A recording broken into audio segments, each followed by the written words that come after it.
नमस्कार, स्वागत आहे आपल्या नवीन एका ब्लॉगमध्ये। तर आजची सकाळची सुरुवात झाली आणि आता मी घालते तुळशीला पाणी आणि सूर्याला पण आग्रह देते।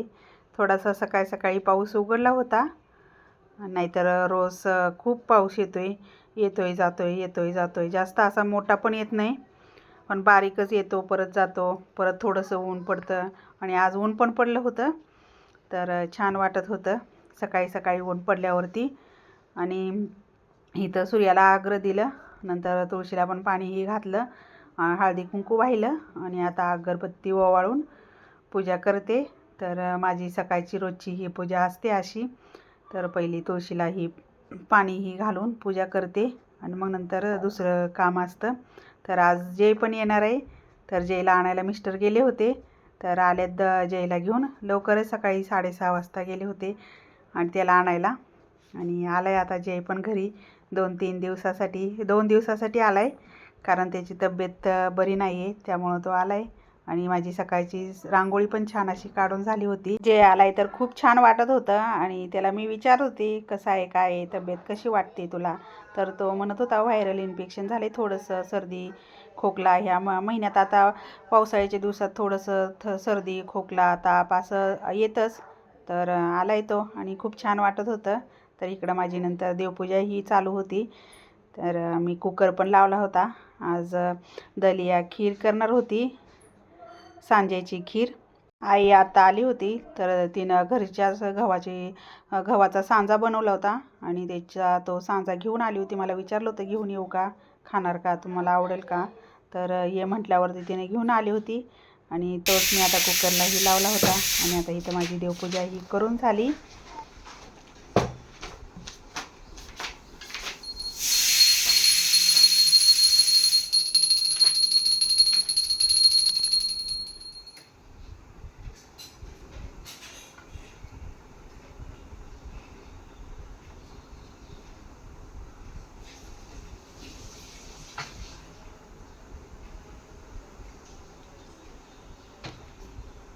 रोज सकाळी पूजा करायला मला पाऊण तास तर लागतो, पण आज जरा निवांत होतं, त्यामुळे लवकर आधी पूजा करून घेतली आणि नंतर इकडे चहा पण तयार झाला होता।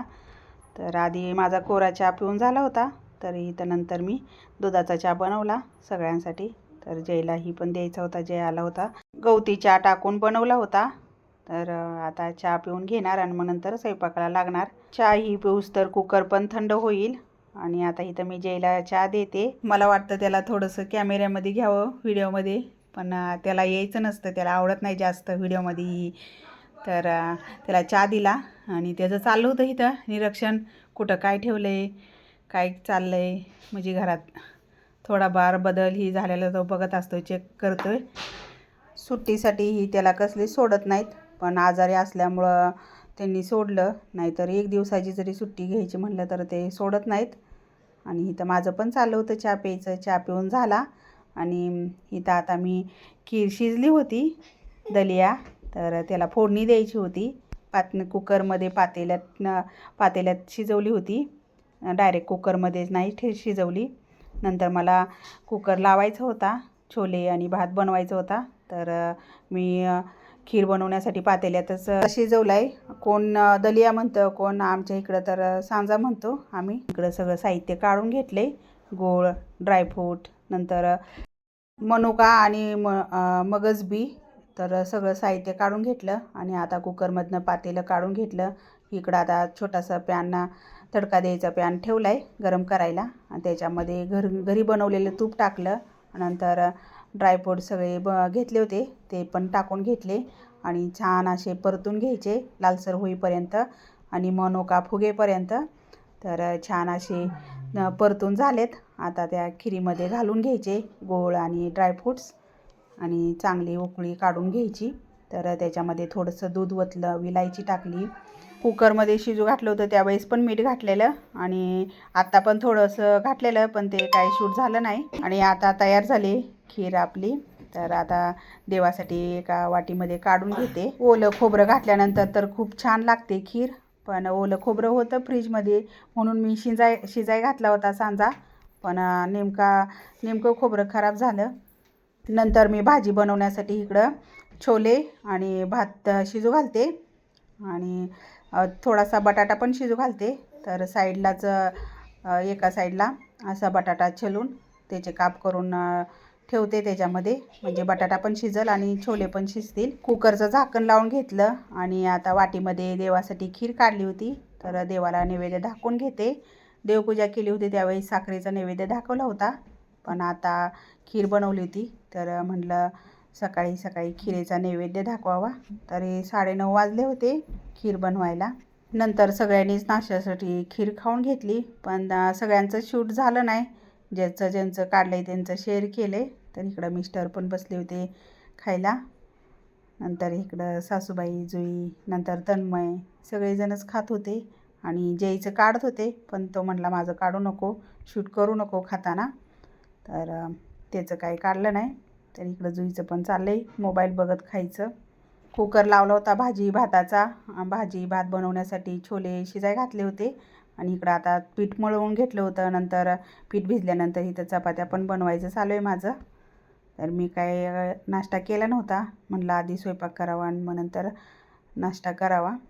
तर इथं छान अशा चपात्या बनवायचं चालू आहे. तन्मयला जायचं आहे शाळेला, त्यामुळं त्याच्या डब्याची गडबड चालली होती माझी.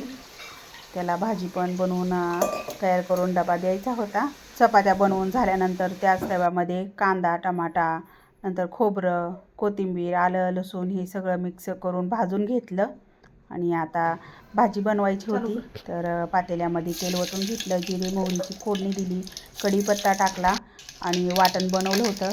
तर ते वाटण त्याच्यामध्ये घालून परतून घेतलं. सगळं तेलामध्ये परतून झाल्यानंतर त्याच्यामध्ये घरगुती काळा तिखट आणि थोडीशी हळद टाकून नंतर अजून परतून घेतलं. कुकर थंड झाला होता आणि छोले बटाटा पण छान असा शिजला होता. तर तो पण बटाटा मॅश करून घेतला थोडासा आणि आता फोडणी पण झाली होती तयार भाजीची. तर त्याच्यामध्ये आता छोले आणि बटाटा मिक्स केलेला तो त्याच्यामध्ये ओतून घेणार आणि छान अशी उकळी काढणार. तर तन्मयला द्यायचं होतं त्यामुळं जास्त काही पाणी ओतलं नाही, डब्याला द्यायचं होतं त्यामुळं, आणि त्याला थोडंसं घट्टसरच दिलं आणि नंतर मग आमच्यासाठी थोडंसं गरम करून पाणी ओतलं. तर इकडं तन्मय पण चालला होता शाळेला, त्याला डबा दिला आणि नंतर ह्याच्यामध्ये थोडंसं पाणी गरम करून ओतून तर छान अशी आता उकळी काढून घ्यायची. तर थोडंसं रस्सा भाजी छान लागते घट्टपेक्षा. नंतर मिस्टरांना पण डबा द्यायचा होता, तर त्यांचा डबा भरायचं चालू आहे माझं. तर त्यांना पण डबा पॅक करून दिला, भाजी भात नंतर चपाती असं सगळं डब्यामध्ये पॅक केलं आणि आता ते पण चालले होते.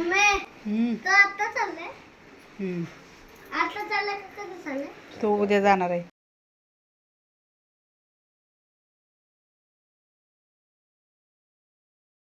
यश विचारत होता दादा कधी जाणार आहे, आणि मी सांगत होते उद्या जाणार आहे, आणि जय म्हणत होता चेष्टनी मी आताच चाललो म्हणून.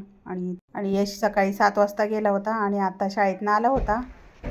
नंतर कपडे घातले आणि दादाबरोबर खेळत होता बॉल. नंतर जयला घेऊन दवाखान्यात जायचं होतं, त्याला चेक करायचं होतं. तर आता आम्ही चाललो होतो, मी आणि जय. आम्ही दवाखान्यात गेलो त्यावेळेस जास्त काही पाऊस नव्हताच, म्हणजे उघडला होता. आणि नंतर घरी आल्यानंतर परत पाऊस चालू झाला. तर चालूच आहे सारखं यायचं थांबायचं पावसाचं. नंतर माझी सगळी कामं पण झाली. कपडे ही जैनं आणले होते त्याचे ड्रेस ही धुण्यासाठी, तर कपडे ही पण धुवून घेतले. नंतर स्वयंपाक ही सगळं झालं, जेवण झालं. आणि इथं मला साडी द्यायची होती पिको फॉल करून अर्जंट. तर इथं माझं चालू आहे आता साडीला पिको फॉल करायचं. नंतर साडी ही पिको फॉल करून ठेवली आणि नंतर संध्याकाळच्या जेवणासाठी बिर्याणी बनवली होती. तर किरणनी बिर्याणी बनवली होती. तर असा होता आजचा छोटासा ब्लॉग. नंतर मुलांनी ही बिर्याणी खाऊन घेतली. खूप दिवसातनं अशी 4 जण एकत्र जेवायला बसले होते आणि त्यांचं मोबाईल पण बघायचं चालू होतं एका साईडला. काय झेंडा फडकवलाय, काय केलंय सांग ना. यशनी स्वतःच ड्रॉइंग काढलं होतं कशाचं तरी आणि तेच दाखवायला आला होता. आणि त्याला खूप छान, म्हणजे असं स्वतः काढलं होतं त्यामुळे खूप छान वाटत होतं. आणि तो दाखवत होता मला ह्यांना, पण सांगत नव्हता काय काढलं. काय आहे ते? सगळ्यांचं जेवणही झालं होतं आणि जयला खूपच जास्त सर्दी होती, त्यामुळं त्याला विचारलं ओव्याने शेकू का? तर तो हा म्हटल्यावरती त्याला थोडंसं ओव्याने शेकत होती. ओवा गरम करून कपड्यामध्ये घालून शेकत होती. तर ह्यानी पण खूप छान फरक पडतो आणि खूप छान वाटतं सर्दीही झाल्यानंतर ओव्याने शेकल्यावरती. सर्दी झाल्यानंतर नाक घसा हे थंड थंड वाटतं, तर ओव्याने शेकल्यानंतर गरम छान वाटतं. तर त्याला आवडतं. तर ओव्याने मी डोक्याला, डोळ्यावरती, नंतर नाकावरती, गळा, छातीवरती सगळीकडं असं शेकून घेतलं.